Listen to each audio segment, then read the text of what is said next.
Les noms des rues, c'est toujours des bourgmestres, des échevins ou bien des anciens ingénieurs rien. Et alors, avec le temps, la rue des Pâquerettes, la rue de la Liberté, la rue des machins, ça devient la rue Joseph Van Den Abbé, l'échevin d'instruction publique en 1922-1950. Et à la fin, toi, tu habites dans une rue, mais tu aimais très bien la rue des Pâquerettes, c'était sympa. T'as pas envie de t'appeler la rue de l'échevin de la corruption, machin, là. Donc finalement, une fois de plus, sur ce genre de sujet-là qui concerne les gens, on n'a pas notre mot à dire, quoi.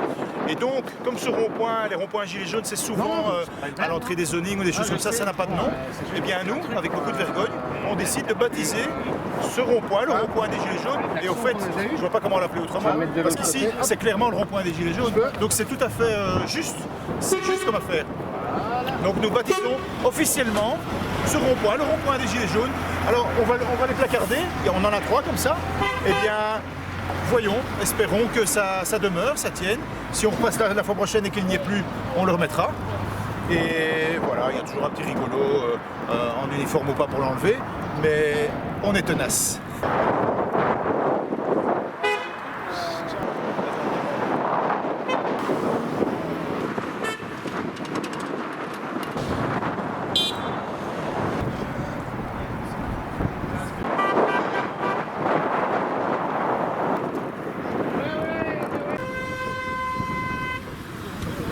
Elle est aussi. Ça a des terres, il lâche rien le mec. Hein.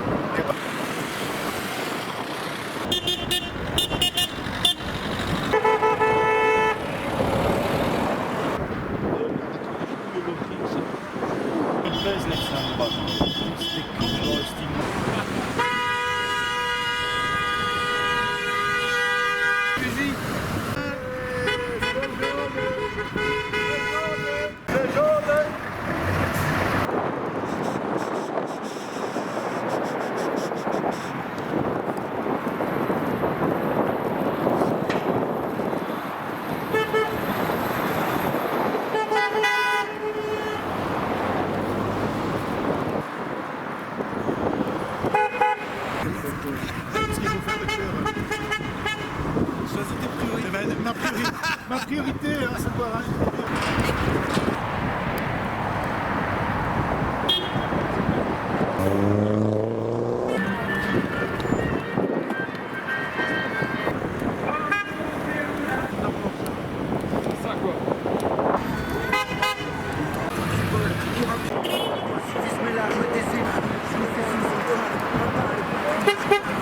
Le peuple faisant fonction.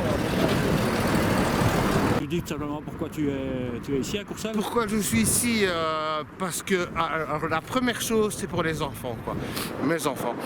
Pour qu'ils vivent quelque chose quand même de convenable. Parce qu'on a eu une belle période et ici maintenant tout part en cacahuète. Et, inflation de 8% cette année. Pardon? Inflation de 8% cette année. Oui, mais le tout, double de la France qui est à 4,5. Mais tout, et je veux dire, nos dirigeants sont tous corrompus maintenant, on se rend compte.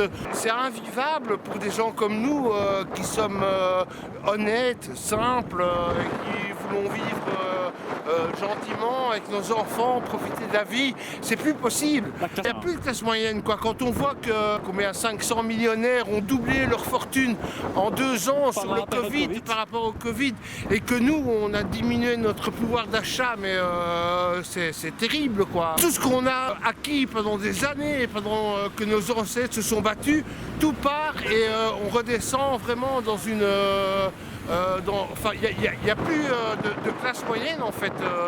Il y a les pauvres et les riches, quoi. Mais les riches sont très riches et les pauvres sont très pauvres, quoi. On voit que ça s'accélère, quoi, avec le prix d'essence, avec le prix de mazout, même oui, les matières premières, quoi. Je veux dire, le blé, le sucre, enfin tout, c'est incroyable, quoi. On est des esclaves de la société, quoi. Voilà, quoi. Travail, on ne sait plus rien se permettre, plus un resto, plus un cinéma, enfin, on ne sait plus rien faire, quoi. Ça me dépasse, quoi. Vraiment, j'ai du mal en fait à expliquer à mes enfants comment ils vont devoir se débrouiller dans l'avenir, quoi. Donc c'est ça qui m'inquiète le plus, en fait, quoi. Vraiment. Ok, merci. Je t'en prie.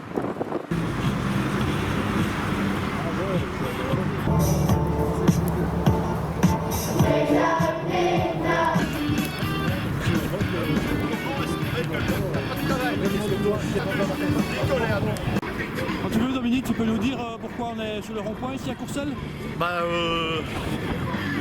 Depuis 3 ans, on est sur les ronds-points, on est dans des tas de manifs, dans des tas d'actions.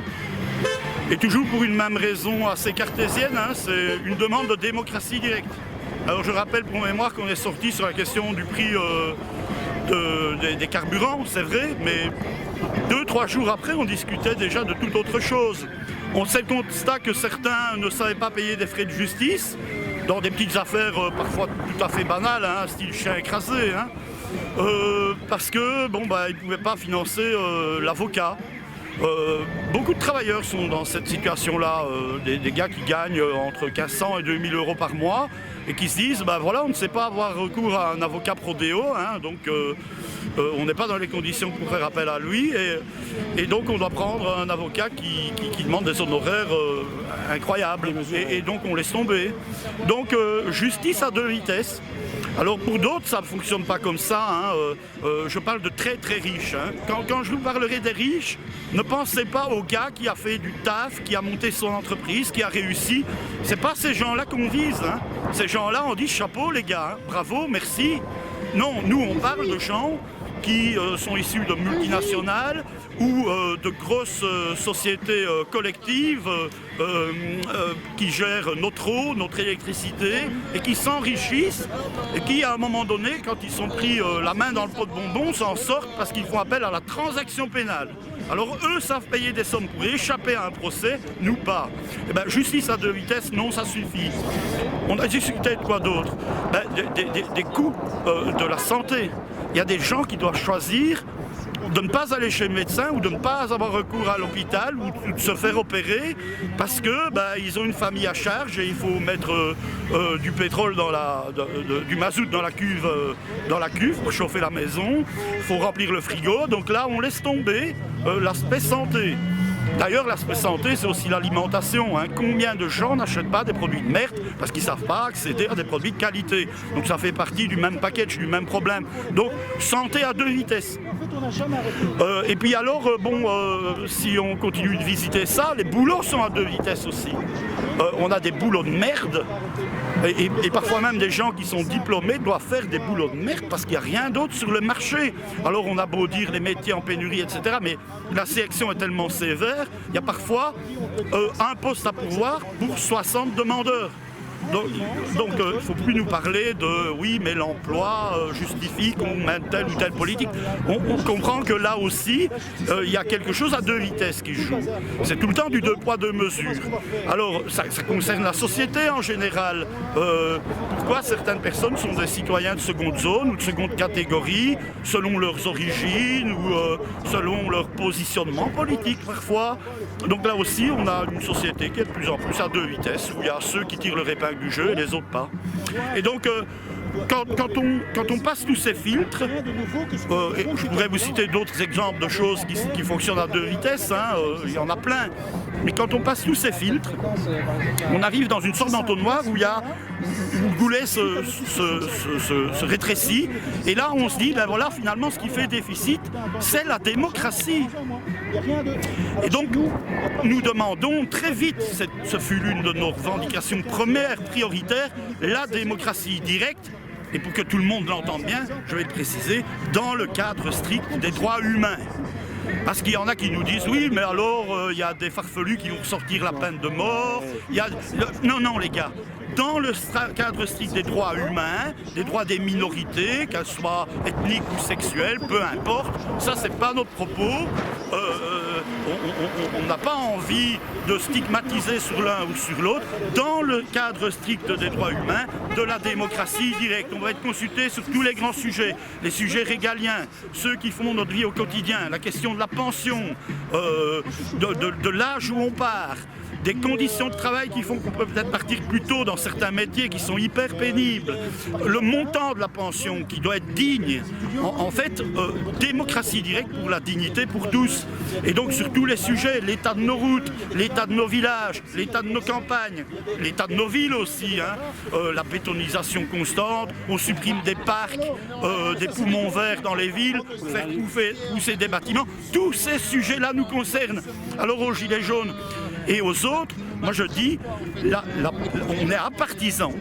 On va aiguillonner, ça c'est un avantage du gilet jaune, c'est qu'on peut aller aiguillonner aussi bien auprès du PTB quand il déconne, parce que parfois il déconne aussi, auprès du PS qui déconne depuis 40 ans, auprès du MR qui déconne aussi, auprès du CDH qui déconne aussi, même s'ils se sont rebaptisés, ils ont fait un beau rebranding, ils ont changé de nom, ils s'appellent les engagés, ils sont enragés juste pour garder du pouvoir. On leur dit le pouvoir vous devez le rendre aux gens, au peuple. Et on est capable, on a vraiment un bon sens populaire qui nous permet de voir ce qui est bon pour nous. Et merci aux bons maîtres qui par représentation se targuent de le faire à notre place, mais on les élit et puis 5 ans après ils nous trahissent. Et on a toujours de plus en plus difficile, de plus en plus dur. Il faut que nous... Inflation de 8% cette année. Oui, c'est énorme. 8%, oui. c'est jamais vu. Mais alors, les peurs, j'ai envie de parler d'un truc. Nous sommes tout le temps sous le coup des peurs. Tout d'un coup, moi je me souviens quand il y a eu le scandale de la KBLux, ça a fait la une quelques jours, et puis le dépeceur de Mons. Des membres, des troncs trouvés dans les sacs poubelles. Paf, on ne parle plus de la KBLux, on entretient cette peur, et ça fait la une de tous les journaux. Et depuis, ça a été des attentats, ça a été une chose et puis l'autre qui entretiennent constamment des peurs, les plus récentes étant celles de la Covid. Moi je ne dis pas que ce n'était pas un problème, mais ça a été géré par la peur, ça a été l'occasion de démonter toute une bonne part de notre démocratie de façade. Ce qui restait de démocratique a été démonté par des lois scélérates. Les attentats aussi, par exemple, on avait dit on va faire des lois pour se protéger des fichiers S et des gens qui étaient dangereux. Et finalement, on incarcère des militants écologistes. Donc il y a un dévoiement des lois. On instaure des lois scélérates qui sont plutôt de nature à réprimer les mouvements populaires qu'autre chose. Ça, nous n'en voulons plus non plus. Donc dans les peurs, on installe toutes ces choses très coercitives pour le peuple. La dernière peur en date étant celle de la guerre en Ukraine, où on tétanise les gens en disant on risque d'avoir une guerre nucléaire, alors il n'y a plus personne qui sort, tout le monde a peur, et on oublie de revendiquer ce qui est bon dans notre propre vie. Nous sommes gilets jaunes pour ça. Merci Dominique. De rien. Le peuple, il est là, dans les maisons, il a son avis, il préfère la démocratie à la dictature. Mais pour 1000 raisons, il n'est pas là, ici, il fait froid, c'est pas joli, les gilets jaunes, c'est pas facile. Et donc on est le peuple faisant fonction. On fonctionne pour l'instant. Alors effectivement, on est venu ici au rond-point de Courcelles, parce que dans l'histoire sociale de Belgique, le rond-point de Courcelles compte. Qu'est-ce qu'il y a dans l'histoire sociale de Belgique? Le 19e siècle, mais plus récemment, tu as Renaud-Villevorde, tu as Clabec, des endroits comme ça. Eh bien ici, c'est un endroit où les gilets jaunes, qui sont une force que l'histoire, les livres d'histoire, dont les livres d'histoire se souviendront, eh bien ici, il y a eu de l'expression ici pendant plusieurs semaines. Il y a eu une force, une dynamique gilet jaune forte. Eh bien cet endroit maintenant, nous avons décidé de le nommer le rond-point des gilets jaunes, parce que c'est comme ça qu'on le nomme par ici, quoi. Alors on a mis des plaques de rue ici, il y en a 3 là, pour nommer le rond-point des gilets jaunes. Parce qu'effectivement, comme on l'expliquait tantôt, les noms des rues, les noms des lieux que nous habitons, eh bien, ça s'appelle la rue des Pâquerettes, la rue de la Liberté, la rue des Jolies Choses, des choses comme ça. Et le temps passant, il est décidé dans les cénacles échevinots de remplacer ça par le nom d'un ancien bourgmestre, le nom d'un ancien échevin, le nom d'un ancien ingénieur qui a fricoté ou que sais-je, des choses comme ça.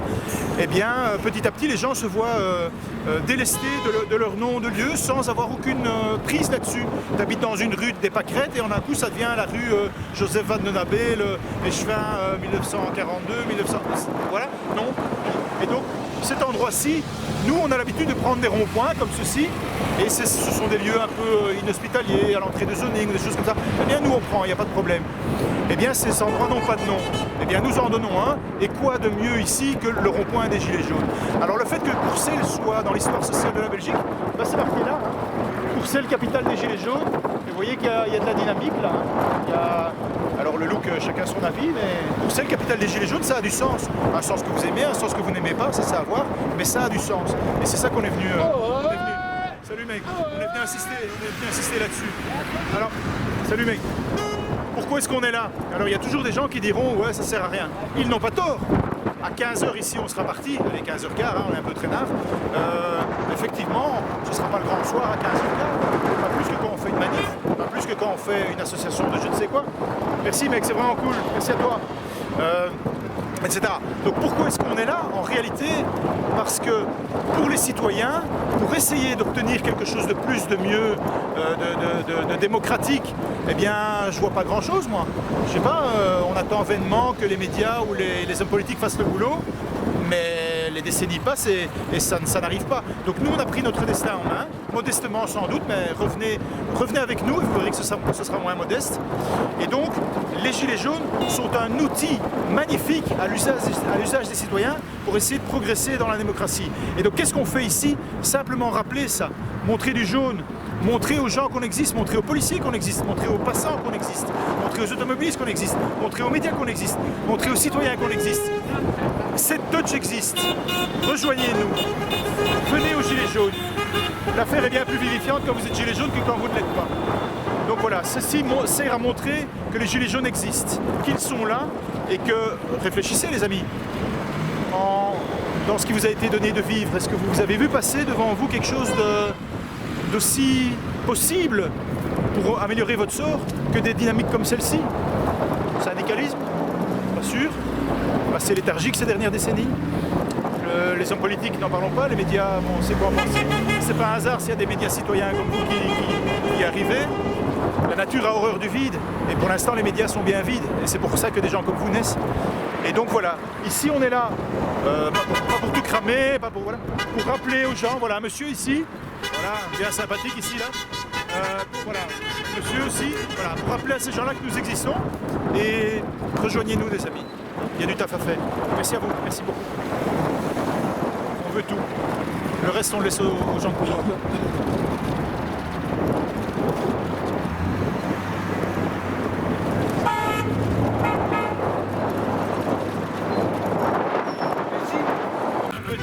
Ça c'est quoi? Un marque jaune. Un marque jaune, c'est pour ça que je ne dis rien. On fait pas des cours, attention, hein, t'as pas intérêt de cours. C'est quoi? Franchement, ça me fait plaisir, mais c'est en passant ici. C'est pas cool, c'est pas cool. C'est magnifique. Ça m'a pris au trip, quoi. Je me suis dit. Putain, et BJ, on a réussi notre journée, quoi. On rassemblait ta jeunesse.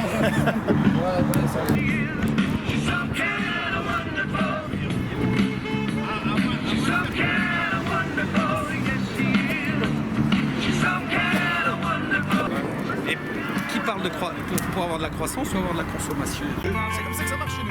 La vérité, je te jure. Ouais.